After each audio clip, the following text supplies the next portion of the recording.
Okay, this video is example 3, and I'm going to do it on paper, but I wanted to read here. Use limits to find the area of the region between the graph of y equals x squared and the x-axis.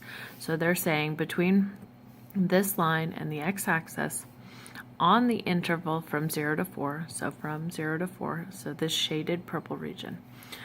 So we're finding the area of that region, and you'll notice that actually this can just be written as this integral. So they're just saying from 0 to 4 x squared and then dx. So first find delta x and xi. So let's go ahead and do that on our paper. So first you need to know that the change in x is equal to b minus a divided by n. And in our problem, this is b, this is a. So we're talking about 4 minus 0. And so this will just be 4 over n. Okay. Now to find x sub I, that's the one where it's a, or the starting point, plus I times the change in x. So in our situation, the starting point is at 0.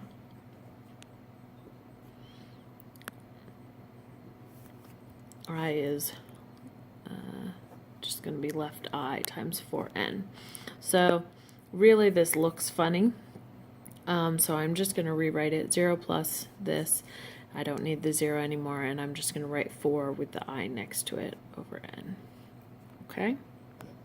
Okay. So now we have delta x and we have x sub I. Now I'm going to calculate the integral using the rule.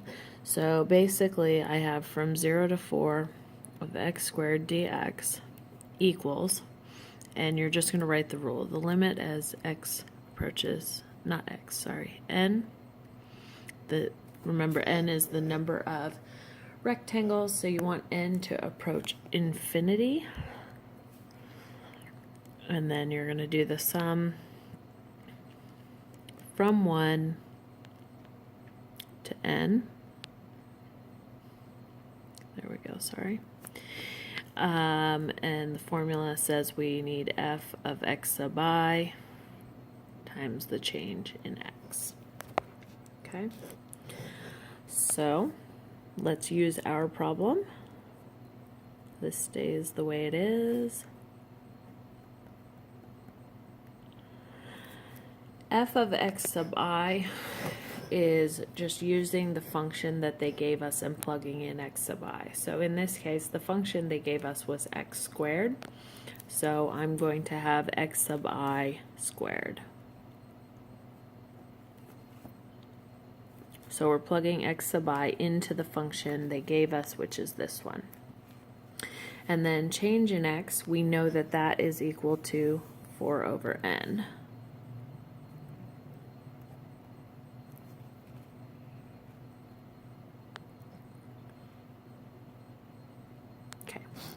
Now I kind of did half of the steps but not the other half. So see here how x sub I equals this one? So go ahead and take this one and plug it in for x sub I.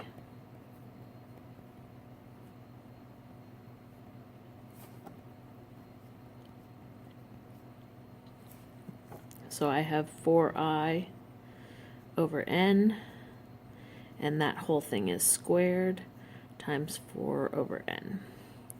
Now, remember when I showed you on the page before all of these that are helpful for solving?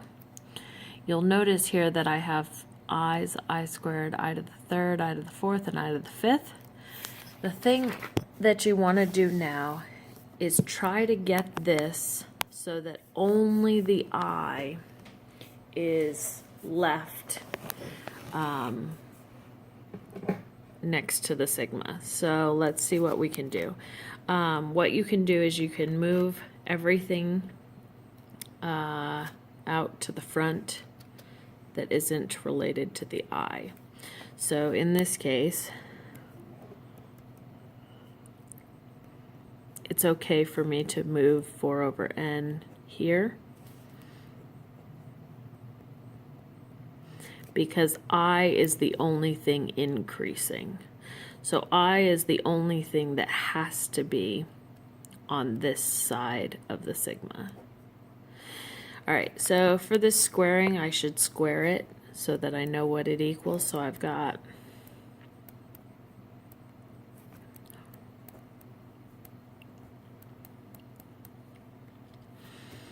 four squared will be 16 I squared over n squared. So you want to move everything that's not your I to the other side. So again, limit n approaches infinity. I have 4 over n times 16 over n squared, and then summation.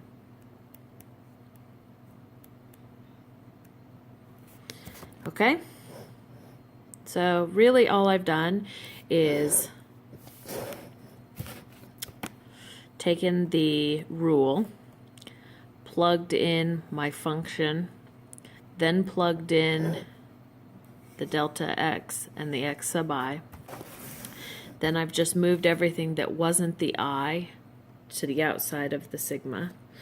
And now what I'm going to do is I'm going to use the rule that I saw on the last page. So notice here how you have I squared.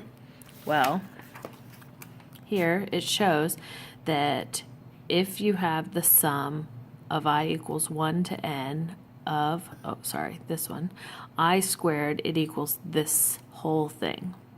Okay, so what I'm going to do is I'm just simply going to copy this thing in place of this.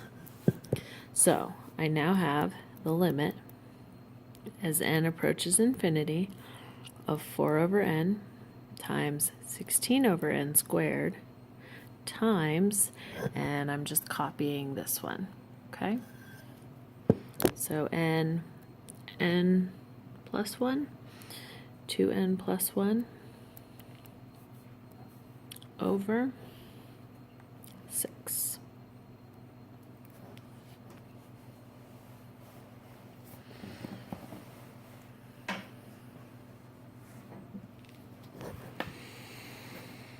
Okay, so from there, I am getting ready to evaluate this limit. And what you want to do is you want to expand so that you know what you're dealing with. So I'm going to go ahead, 4 times 16, 64. And then here I've got, I'm trying to see how many steps the book you used. Yeah, they did shortcut that one. Oh no, they left it there. All right, so let's go ahead and we'll just have 64n and then multiply these two together. You're going to get 2n squared plus n plus 2n, which will be 3n plus 1. On the bottom, you've got 6n to the third. You're going to want to go ahead and finish expanding. So 64 times 2 is going to be 128. N to the third. 3 times 64 is 192. N squared plus 64n. On the bottom you have 6n to the third. Okay, at this point you need to know your limit rules. So in this case I'm doing the limit as n approaches infinity. Remember, whenever you have the limits of a rational function with n approaching infinity, or x approaching infinity, whatever the variable might be, look at your power of your leading coefficient or your leading term. So in this case, both of them have the power of 3. If they both have the same power, you remember that the limit goes to the fraction using the leading coefficients. So this is just equal to 128 over 6, which is equal to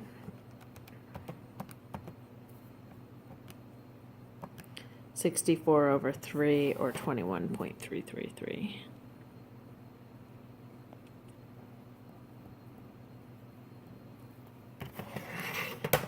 Okay. And of course, you can confirm this in the calculator by using your integral. And in this case, remember we had x squared. And then it was from 0 to 4. And it's 64 over 3, just like what we got here. Okay?